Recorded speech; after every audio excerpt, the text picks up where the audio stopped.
backwards. Okay, good afternoon everybody, welcome on to today's Seal Feed. My name is Rob, and together with Vicky and Katie, we're going to be feeding our South American fur seals for you this afternoon. Let's introduce them all to you. First of all, being fed by Katie, we have our two adolescent males. Aww. On her left, your right, we have Keto, and then we have Taro on the other side. Lying on the rocks there, trying to be inconspicuous, it's Juan.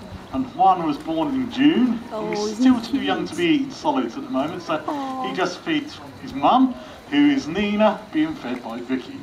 Down the front here we have the star of today's display. It's called Tari. Tari is our dominant male. He's also the father of all the pups here at Bristol Zoo. I'll show you some training with Tari this afternoon. And we start off with this red and white stick, which is called a target. He's trained to follow this target and to touch it, and he knows he's going to get a reward for it. At certain times of the year, a target can weigh anything up to 125 kilos, so if I didn't have some kind of control over him, he's quite a big, dangerous boy. Because I can use this target, it also means we can train other things. For instance, showing us these flippers. Yeah, that means I can check underneath, make sure there are no cuts or abrasions that may be causing me any kind of pain. There's also look, the baby wants some as well. For us. This allows me to see that he's got full mobility, he's got no aches or pains that causing him any trouble. You can also check his teeth. Can you look at your teeth, please? Believe you me, that smells a lot worse than it looks. And those teeth, although they're black, that's actually what they should look like. It's just the fish oils that turn them that colour. He's even very tactile. He doesn't mind if I handle his flippers. This is important because if we ever need to take a blood sample from him, the best place to take blood samples of flippers. So getting him to having them touched is very important. Bring him over on this side. He's very naughty today. Back up here. Now come over here. Thank you. No, right, do you want to lay down for me? Not really. It's cold. He's a bit upset because someone's done a poo on his laying out area, so he's not very keen to lie in it. You can blame him. Lying down like this means that we can train him to use a mobile X-ray, and we don't have to use anaesthetics. We can get him to do it while he's still awake. And if he's in a particularly good mood, he may even reverse his layout for us. But he's not going to get in the poo. Now, all these behaviours we train Atari for are very important, because if we didn't train these behaviours, the only way of checking all these things would be to put him under anaesthetic. And when you put a marine mammal under anaesthetic, they sometimes go into something called a deep dive response, which is where all their internal organs all start to slow down. And they're already under anaesthetic, so it can be very, very dangerous for them. So we try and train as much as we can so we don't have to use the anaesthetics too much. Now, not everything we train them for is for husbandry purposes. Some of it's just for fun. They are intelligent animals. They do like to learn new things. Teach them tricks at Bristol Zoo. We want them to do or show you things they would actually naturally do in the wild. The difference is we're asking them to do it in front of everybody. Not going in that poo. Should be doing. Now, the first bit of natural behaviour we're going to show you comes with a warning. You don't want to get wet. You might want to move a little bit further away from the barriers. Especially little ones like that one there. You're not going to enjoy it. See you go. What's he going to do? Jumping out of the water is very important for a seal. It has several purposes. First of all, here at Bristol Zoo, Tari is the only adult male, and Nina is the only adult female.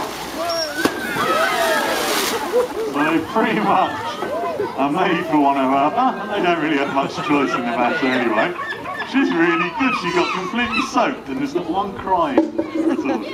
Very good. Star pupil is that thing. In the wild, you'd have to get another female to be interested in him. The good ways of getting him interested in him is showing how fit and strong he is. So by jumping out of the water, it does that for him. There's also other reasons for them jumping out of the water as well. In the wild, they have a lot of natural predators, including great white sharks and killer whales.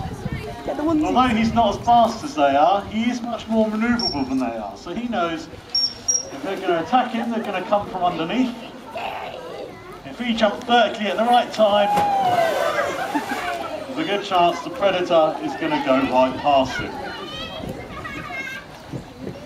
Now, another type of jumping is something called porpoising. You may see dolphins doing this at the bow of a ship. Basically, it's just where they're actually manoeuvring through the water by doing small arches in and out of the water. And this is very good at saving energy. It's easier to move through air than it is through water. So over long distances, it makes sense for him to jump out and into the water to pick up speed and save energy. Now, as you came in the enclosure this afternoon, you can be forgiven for thinking these are sea lions, but they're actually South American fur seals. What's the difference between a seal and a sea lion? Well, there are two main differences between them, and I'm going to try and show you what they are this afternoon. It's not going to be very helpful with Atari, and you'll find out why as we go through.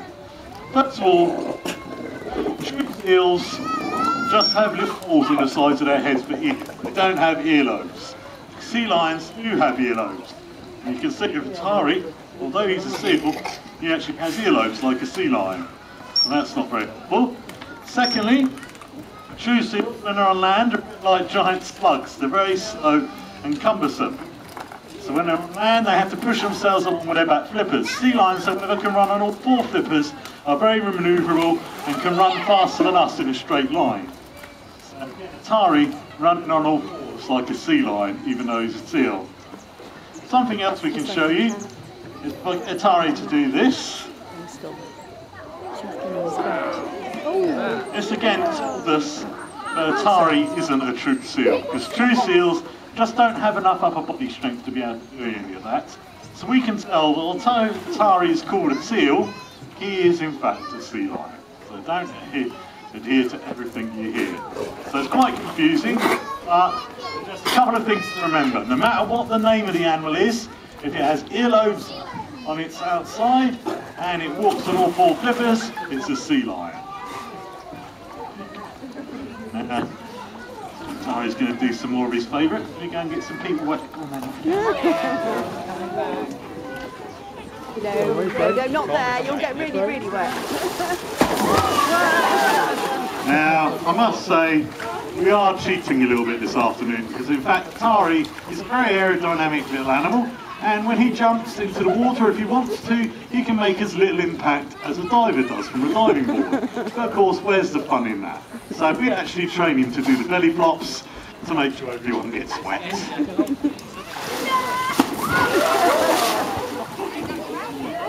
Now you notice every time Atari does something for us this afternoon, he gets rewarded in fish. Just like when we go to work, we expect to get paid. Well, he expects to get paid, and he gets paid in his favourite currency, which is fish. Now, unfortunately, fish is what we call an unsustainable food source. There's only so much of it around. If we don't look after it, we could lose it. So there are things you can do to make fish stocks a lot healthier. Buy fish that's caught locally. That means it hasn't had to travel halfway around the world to reach you, so it'll have a good carbon footprint. Also, buy fish that's got the MSC logo on it. This stands for the Marine Stewardship Council, and it tells you that the fish being used in that product has come from a sustainable area where they're looking after the fish stocks. They're not getting young fish, they're getting old fish, and they're making sure the stocks stay healthy. If we all eat MSC certified fish, it makes sure that fish stocks lasted for future generations. Now, just because it's got a fancy acronym doesn't mean the fish is any more expensive. In fact, most major fish manufacturers do use MSC for certified fish, so just look for the mark on the packets. It can help with the seals. Now, last thing for Atari to do is his freeze herring. That just about brings us to the end of today's Simply. All remains for me to say is on behalf of Bristol Zoo, thanks very much for coming along today. We hope you enjoyed meeting our animals. And I hope you enjoyed the rest of your time here at Bristol Zoo. Thanks very much.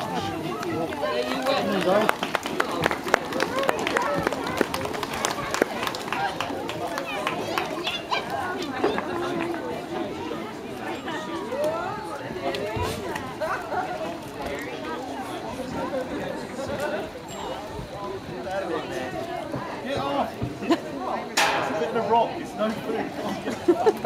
You'll eat anything, won't you?